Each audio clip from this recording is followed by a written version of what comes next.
All right, let's get right into it. We are going to break down one of the most raw and powerful philosophies on mental toughness out there, the core ideas of David Goggins. And just to be clear, we're not talking about feel-good life hacks here. This is about forging a mind that can literally withstand anything. So Goggins starts everything with this one massive claim. Think about it. Once you strip away everything else, your phone, your computer, all the noise, what are you left with? Just you and your mind. That's your greatest asset. It's your ultimate weapon. And boom, right there, that's the central conflict of his entire worldview. If your brain is this incredible weapon, who's actually wielding it? Is it you, or is your brain just kind of running on autopilot with its own agenda?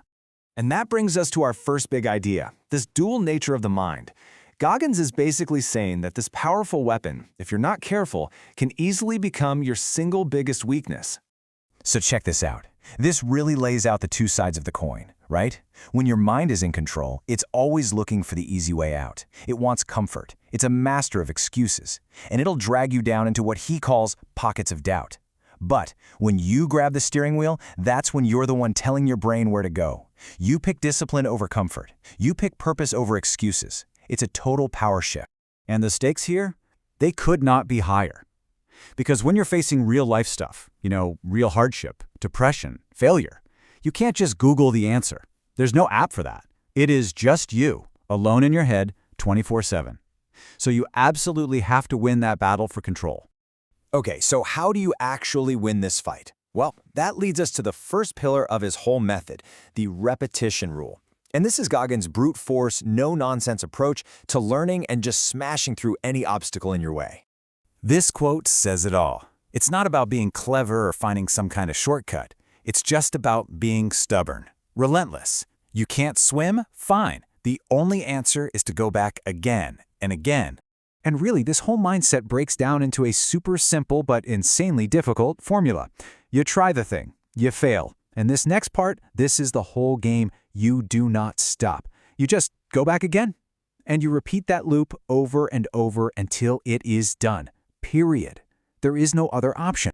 And here's the psychological genius of it. Your brain eventually just gives up trying to make you quit. It realizes that stopping is completely off the table, so it has no choice but to adapt.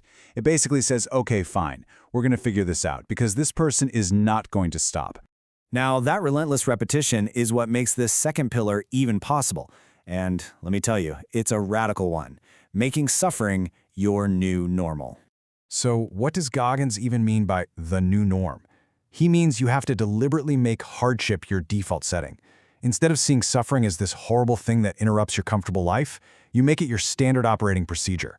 And what that does is it forces your mind to adapt to a whole new, much higher level of toughness. And we're not talking about something abstract here. During his Navy SEAL training, this was his literal day-to-day reality. He talks about going to work every single day with his body just breaking down, duct taping his own broken feet, running on shin splints. That became his version of a normal Tuesday. This quote just perfectly shows that mental switch. His mind adapted so much that being broken was the normal state. An easy day was anything less than that.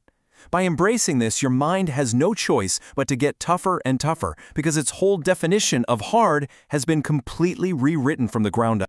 So you're doing the reps. You've made hardship your norm. The third and final pillar is what locks it all into place.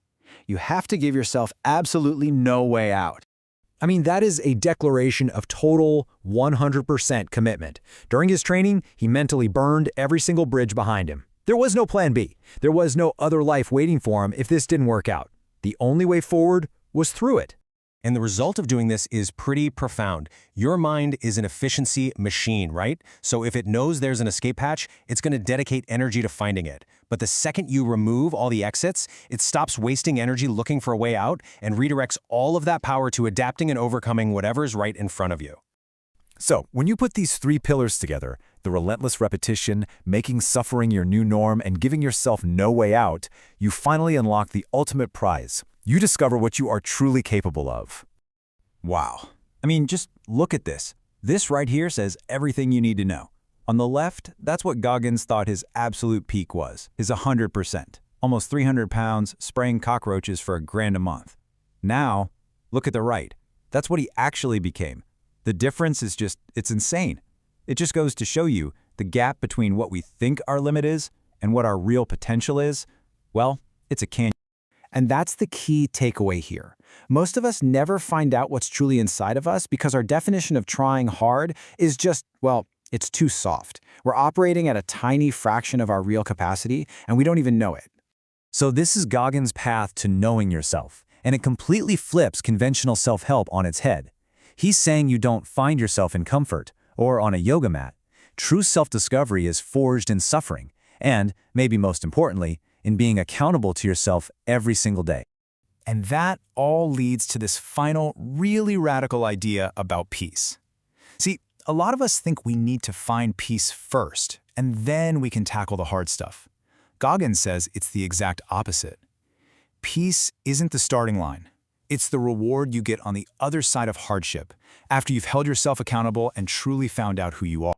So let's bring this all home. We'll end with this thought, and it's not about David Goggins anymore. This one is all about you. Take a hard look at your own life, your own mind.